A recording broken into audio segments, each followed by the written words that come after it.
함께 기도드리겠습니다. 아버지 하나님, 오늘도 주님의 사랑의 손에 붙들려 살기를 원하여 이 첫 시간 주 앞에 엎드려 은혜를 구합니다.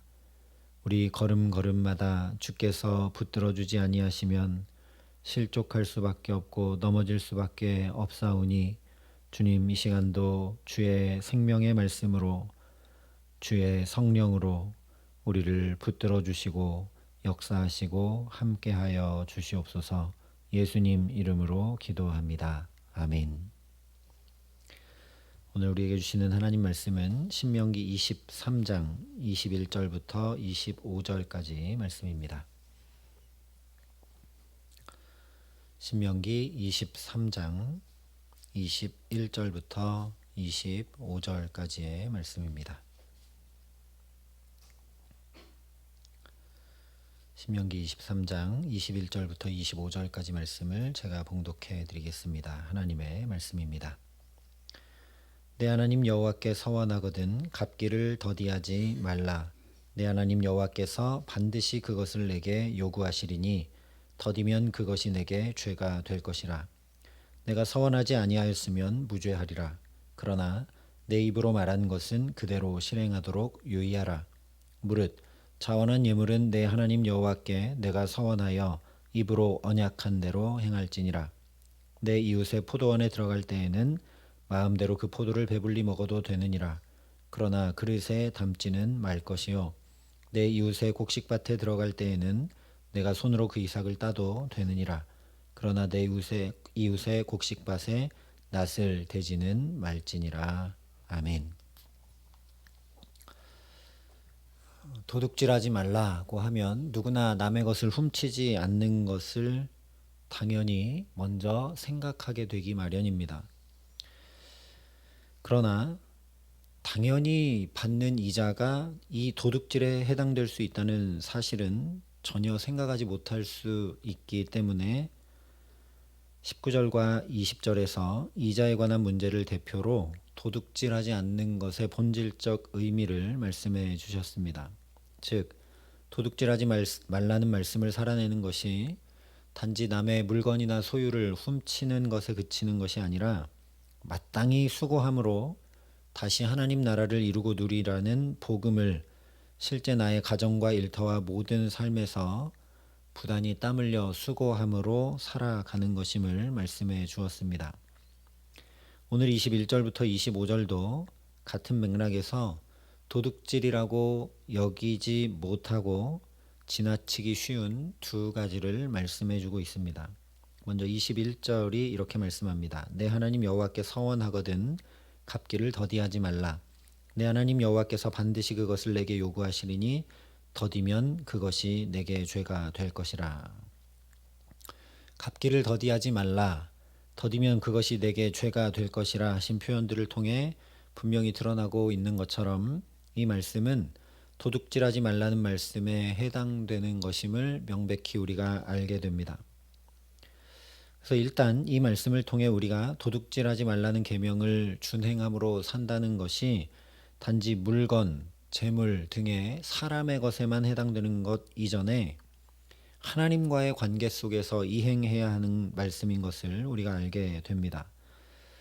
이것은 비단 도둑질하지 말라는 계명만 아니라 모든 계명에서 우리가 놓치기 쉽고 우를 범하기 쉬운 부분입니다.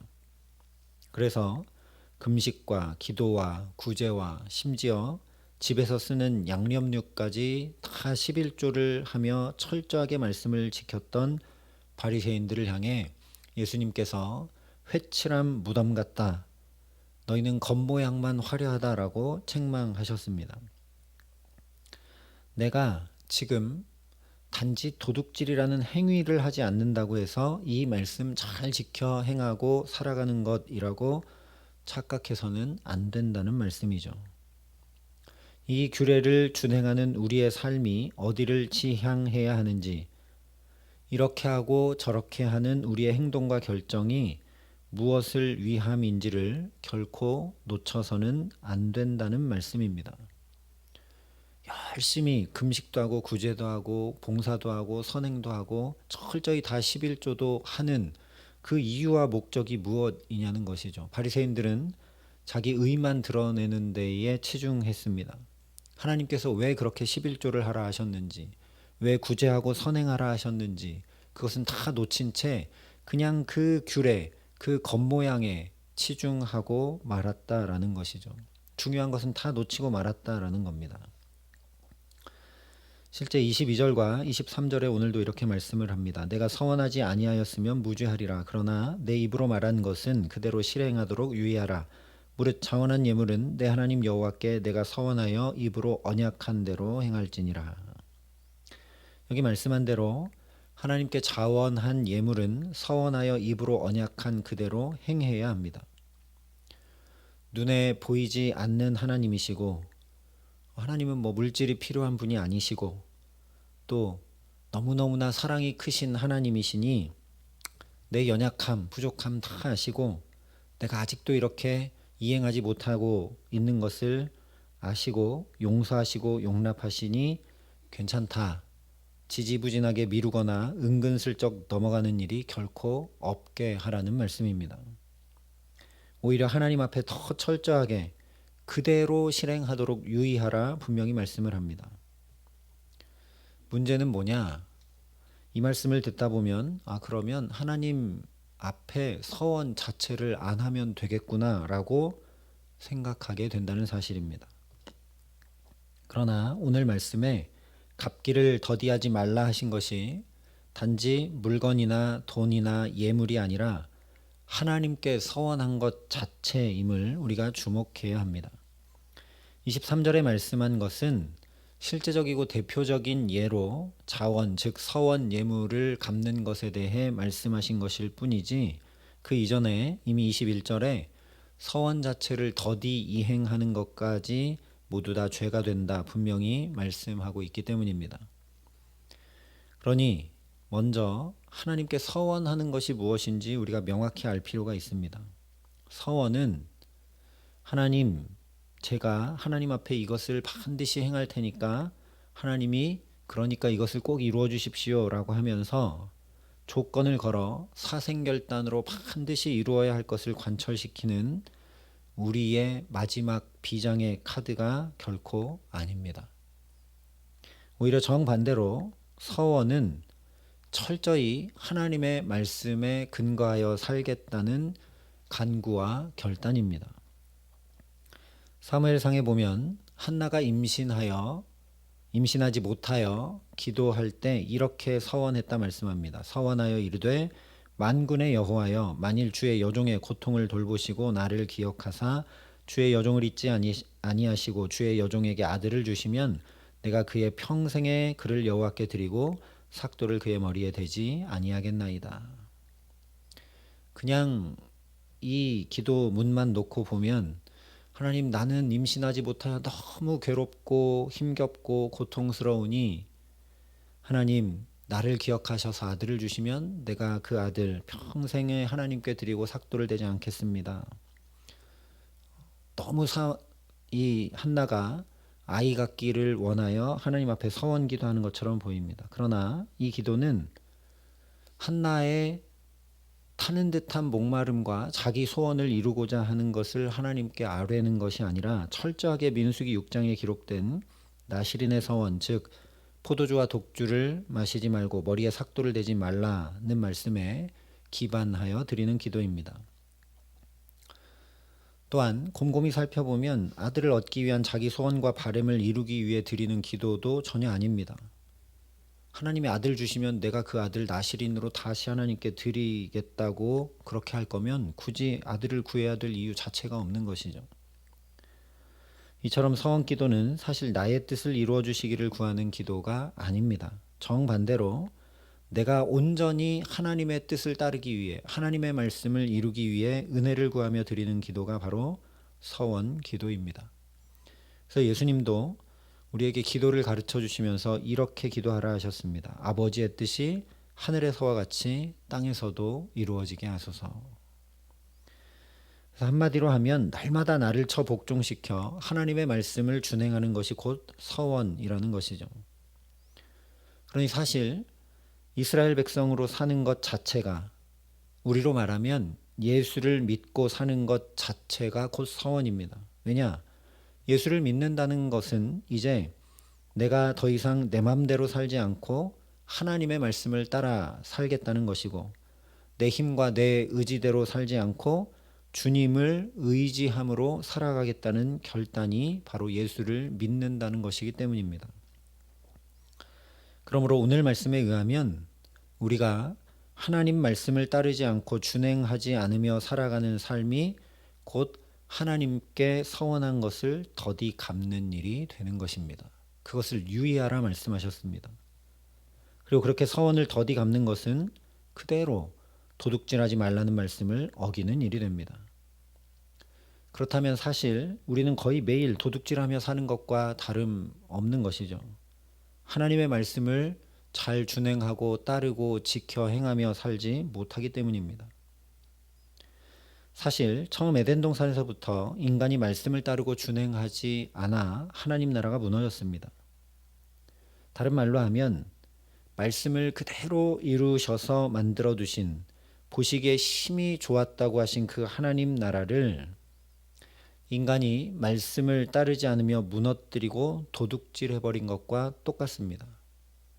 실제로 하나님은 부단히 말씀을 이루고 또 이루셔서 보시기에 심히 아름다운 세상을 창조하여 인간에게 다 맡기셨는데, 인간은 그 하나님의 수고와 땀과 노력과 사랑이 가득 들어있는 그 하나님 나라를 하나님 말씀대로가 아니라 자기 마음대로 자기 뜻대로 행하고 자기가 주인이 되어서 그것을 통째로 자기가 가지려 하는, 그야말로 거대한 도둑질을 처음부터 행했던 것이죠. 그리고 여전히 아담의 후손인 우리들도 이 일을 반복하며 살아가고 있습니다. 그래서 곧바로 24절과 25절에 이렇게 말씀을 합니다. 내 이웃의 포도원에 들어갈 때는 마음대로 그 포도를 배불리 먹어도 되느니라. 그러나 그릇에 담지는 말 것이요, 내 이웃의 곡식밭에 들어갈 때에는 내가 손으로 그 이삭을 따도 되느니라. 그러나 내 이웃의 곡식밭에 낫을 대지는 말지니라. 갑자기 포도원과 곡식밭에 대해서 말씀하니까 아무 상관없는 말씀을 하는 것처럼 보입니다. 오히려 차라리 이 말씀은 앞에 이자를 받지 말라 하신 말씀과 연이어 나오면 더 도둑질하지 말라는 말씀의 구체적 실천으로 적당해 보이는 것이죠. 그러나 이 말씀이 무엇이 도둑질하지 않는 것인지, 어떻게 하는 것이 도둑질하지 말라는 말씀을 준행하는 것인지 잘 보여주고 가르쳐주고 있습니다. 레위기 19장에서 가난한 이들과 거류민들을 위해서 반 모퉁이를 다 거두지 말고 떨어진 이삭도 다 줍지 말고 포도원의 열매도 다 따지 말고 남겨두라 말씀을 했습니다. 그러니까 거꾸로 얘기하면 남의 밭에서 이삭을 따먹고 남의 과수원에서 포도 열매를 따먹는 것이 죄가 되지 않는다는 것이죠.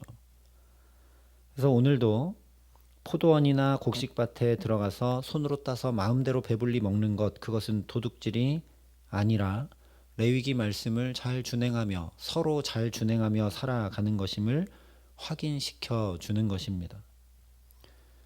원래 과수원이나 밭의 주인이 남겨두지 않았다면 들어가서 따먹을 수 없기 때문이죠. 그러나 계획적으로 이웃이 그렇게 땀 흘려 수고한 결실을 그릇을 가져와서 담아가거나 낫을 가지고 와서 추수해가는 것은 명백한 도둑질임을 가르쳐주고 계십니다. 우리가 주목해야 될 것은 그 경계선이 있구나, 이것이 아니라 그대로 말씀을 실행할 수 있도록 구체적으로 가르쳐 주시고 도우시며 깨우치시고 붙들어 주시는 하나님입니다. 왜냐하면 마음대로 따서 먹어도 된다고 하면 자연히 그냥 따서 먹고만 가는 것이 아니라 그 다음에는 그릇도 가져와서 담게 되는 것이 인간의 마음이기 때문이죠. 이런 우리의 연약함을 너무 잘 아시는 하나님께서 말씀대로 준행하며 살아갈 수 있도록 가르쳐 주시고 깨우쳐 주시고 붙들어 주시는 것입니다. 그래서 오늘 말씀에서 주목해야 할 것은 너희 유의해라. 너희 서원한 것은 그대로 다 갚아라. 말씀을 온전히 이루어라. 명령만 하신 것이 아니라 그렇게 할 수 있도록 세밀하게 살펴주시고 가르쳐주시고 붙들어주시는 하나님을 우리가 볼 수 있어야 한다는 것입니다. 우리에게는 이 정도만 아니라 아예 예수 그리스도를 우리 가운데 보내주셔서 말씀을 이루며 사는 것, 말씀이 육신이 되는 것, 다 이루었다 하는 것이 어떤 것인지 예수 그리스도를 통해 보여주셨습니다. 그러니 오늘도 오직 말씀을 준행함으로 잘 살아가지 못하는 나를 위해 독생자 예수까지 내어주셔서라도 말씀을 그대로 실행하며 살아갈 수 있도록 붙드시는 주님만 바라보고 의지하고 은혜를 구하는 저와 여러분 될 수 있기를 소망합니다. 예수님이라면 어떻게 하셨을까? 예수님이라면 남편과 아내를 어떻게 대하셨을까? 자녀와 부모를 어떻게 대하셨을까? 예수님이라면 이런 문제와 상황 가운데 어떻게 선택하고 결정하고 헤쳐나가셨을까? 예수님이라면 오늘 만나는 이 사람에게 어떻게 말하고 행동하셨을까? 이 시간 기도하며 예수를 깊이 생각함으로 우리도 말씀을 그대로 이루고 실행하도록 유의하는 복된 삶 살아가게 하시기를 간절히 기도합니다. 그래서 말씀이 이루어짐으로 하나님 보시기에 심히 아름다운 우리 삶이 되게 하시고 말씀이 온전히 이루어져 부활 생명의 놀라운 영광이 나타나 우리 가정과 자녀들과 일터와 교회와 모든 삶에 역사하게 하시는 귀한 은총 주시기를 우리 구주 예수 그리스도의 이름으로 간절히 축원합니다. 함께 기도하시겠습니다. 아버지 하나님, 오늘도 어떻게 하면 우리에게 말씀을 준행함으로 살아가도록 할까? 거기에만 관심이 있으셔서 이 새벽 우리를 깨워주시고 여기 또 불러주셔서 깨우치시고 붙들어주시니 참으로 감사합니다.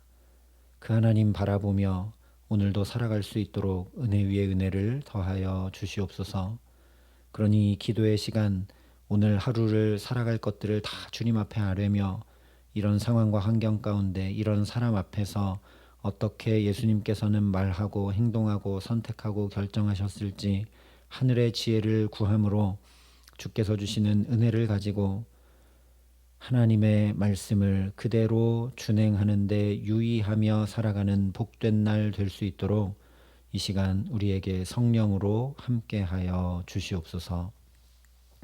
이제는 친히 우리의 구원이 되신 우리 구주 예수 그리스도의 은혜와 그 독생자 예수 그리스도를 아낌없이 내어주신 아버지 하나님의 놀라우신 사랑하심과 오늘도 말씀에 유의하여 주의 말씀 준행함으로 살아갈 수 있도록 우리를 도우시고 붙드시는 성령 하나님의 교통하시고 역사하심이 여기 머리 숙여 예수를 깊이 생각하며 그 예수를 의지하고 따라감으로 말씀을 이루기를 소원하고 결단하는 여기 모인 모든 주의 성도들과 사랑의 빛교회 모든 교우들과 이 나라 이 민족과 이 귀한 복음을 오늘도 세계 만방에 전하시는 선교사님들 가운데 이제로부터 영원토록 함께 하시기를 간절히 축원하옵나이다. 아멘.